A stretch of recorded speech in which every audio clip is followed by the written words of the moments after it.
ஆனா நாம் தமிழர் கட்சி வந்து தொடர்ச்சியா தேர்தலை சந்திச்சுட்டு வராங்க. இந்த 2026 நாம் தமிழர் தேர்தல் களத்தை பத்தி உங்களுடைய கருத்து அப்படின்னா அதை என்னவா எடுத்துக்கலாம்? நம்மளும் நாம் தமிழர்ல பயணிச்சோம் ஒரு நேரத்துல. எல்லாருக்கும் தெரியும். ஆமா, நமக்கு என்ன சொல்ல, நாங்க திமுக சேர்றதுக்கு முன்னாடி வரைக்கும் கூட, இல்ல திமுக ஆதரவு நிலைப்பாடு எடுக்கிறதுக்கு முன்னாடி வரைக்கும் கூட நம்ம வந்து திரும்ப சீமான்ட்டே போயிடலாமாங்கிற எண்ணத்துலலாம் இருந்தோம். நல்ல வேலை போகல. ஏம்னா சீமான் வந்து நாடார்களுக்கு துரோகி, பச்சை துரோகி அவர்.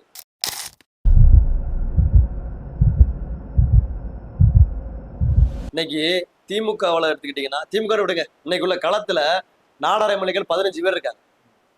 இந்த நாம் தமிழர் கட்சியில 11 வேட்பாளர் தான் விட்டுருக்காரு நாடார்கள். இன்னைக்கு தமிழ்நாட்டுல 11% சொல்லுது கேளுங்க, 11% இருக்கும் நாடார் சமுதாயம். 234ல அட்லீஸ்ட் 10% மட்டும் 23 சீட்டா கொடுக்கணும். சரி, அவ்வளவு கொடுக்கண்டா ஐயா. இப்ப இருக்காங்கல்ல 15 எம்எல்ஏ நாடார் இருக்காங்க, அது 15 சீட்டா கொடுக்கணுமா? நீ 11 சீட்டு தான் கொடுத்துருக்க.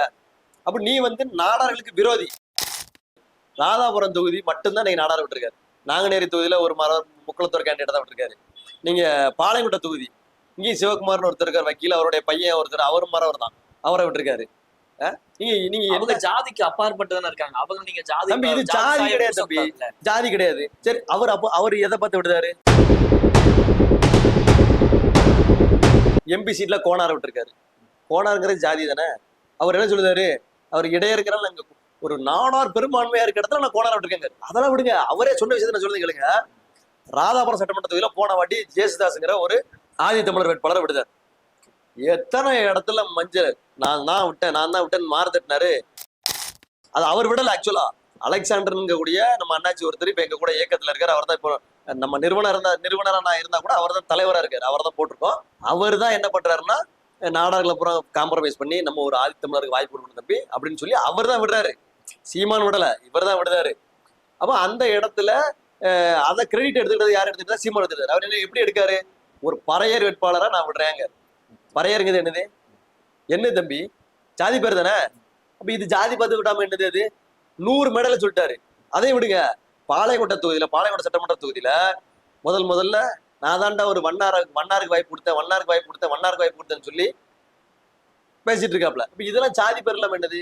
அவர் ஜாதி வெறி பிடிச்சாலு தம்பி. அவர் வந்து நாடார் எதிர்ப்பு உள்ளவர், நாடார் விரோதி. அவர் வந்து தான் ஒரு முக்குளத்தோரா பிறக்கலையே அப்படிங்கிற ஏக்கம் உள்ளவர். அவர் வந்து செவத்தியா நாடார் பையன் கிடையாது. அவர் வந்து காளிமுத்து தேவருடைய மருமகன். அவர் புரியுதா உங்களுக்கு? அவருக்கு எதுவும் சம்பந்தம் இல்லை. இந்த தேர்தலில் நாம் தமிழர் கட்சிக்கு திருநெல்வேலி மாவட்டத்துல நாடார்களை புறக்கணிச்ச நாம் தமிழர் கட்சிக்கு சரியான பாடத்தை நாங்க போட்டுவோம். இந்த தேர்தலோட நாம் தமிழர் கட்சி திருநெல்வேலியில துடை தெரியப்படும். புரியுதா உங்களுக்கு? அதுக்கு நாங்க உத்தரவாதம், நாங்க கேரண்டி. அந்த வேலையை நாங்க ஆரம்பிச்சு செஞ்சுட்டு இருக்கோம்.